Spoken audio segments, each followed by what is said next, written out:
Hi, this is Darren and this is Tip Tap Game Clash. Today we're taking a look at the Voxel based adventure game Riverbond, which has seen multiple releases now on a number of platforms. I'd previously had a look at the game as part of my AMD Ryzen 5 3400G processor review, but now we're going to go into a deep dive brick by brick review. Anyway, let's crack on.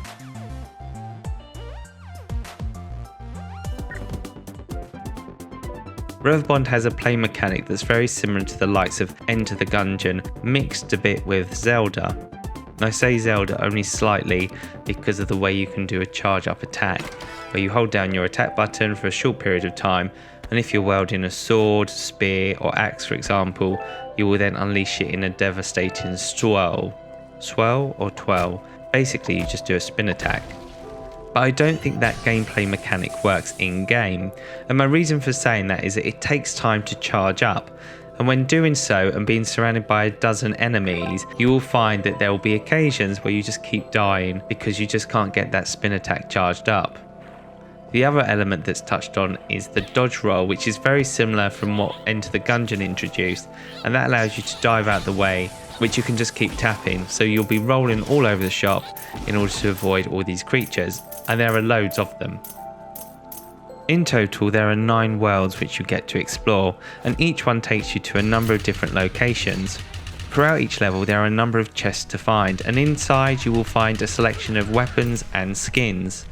Weapons come in a variety, from the swords, spears, axes and guns, from skins that will change your identity to a mango or an avocado, to a voxel representation of an indie classic such as Bastion.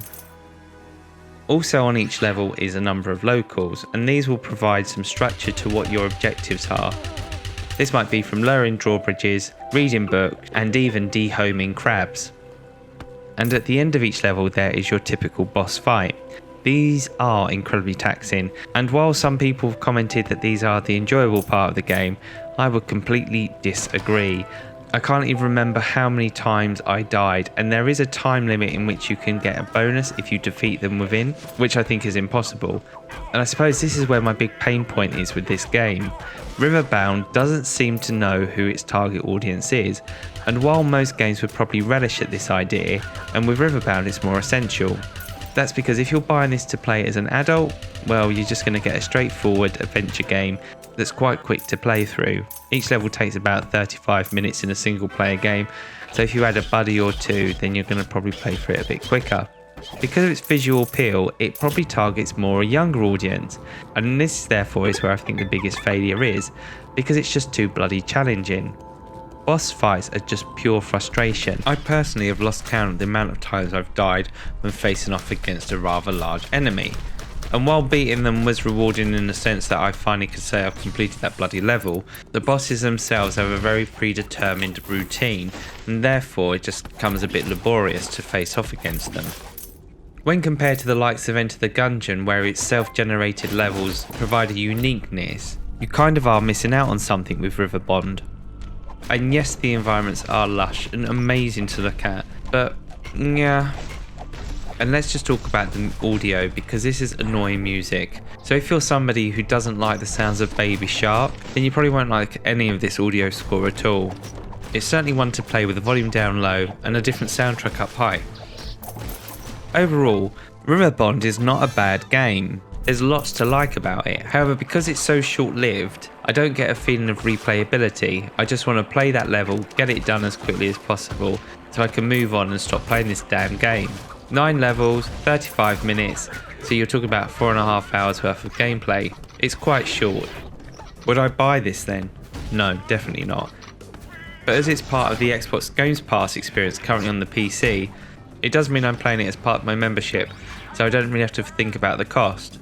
And therefore, if you do have an Xbox Games Pass though, it's certainly one to get. The reason I say that is you get 1100 achievement points quite easily just by playing through all 9 levels. So if you want to up your gamer score, this is a title to do that without being overtaxing on you as a player. All aspects of the gameplay to me have been frustrating. I would say control wise it's incredibly responsive.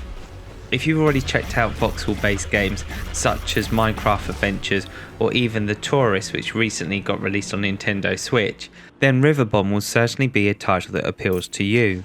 If you're on the lookout for an adventure game, I would probably advise you not to take this title. It's lackluster in what it offers you as a player other than a very generic experience. There's no options to upgrade or enhance your characters. Play mechanics are always the same on each level, which is basically keep tapping that attack button. As a couch co-op game, there's probably a greater appeal to it, but like side-scrolling beat-em-ups, the nostalgia soon fades away, and then all you're left with is a generic game. And ultimately, that is what Riverbond offers, this generic experience masked within this voxel-based world. Finally, performance on the AMD Ryzen 5 3400G processor has seen a really consistent frame rate. With video options set to high, there's not been any hiccups that I've noticed. Finally, I shall leave you with the last of the videos. If you have enjoyed this video, please make sure you hit the like button or subscribe to our channel. Alternatively, throw some comments in below if you feel that you want to air your opinions on this title. Thanks for watching, this is Darren and this is Tip Tap Game Clash.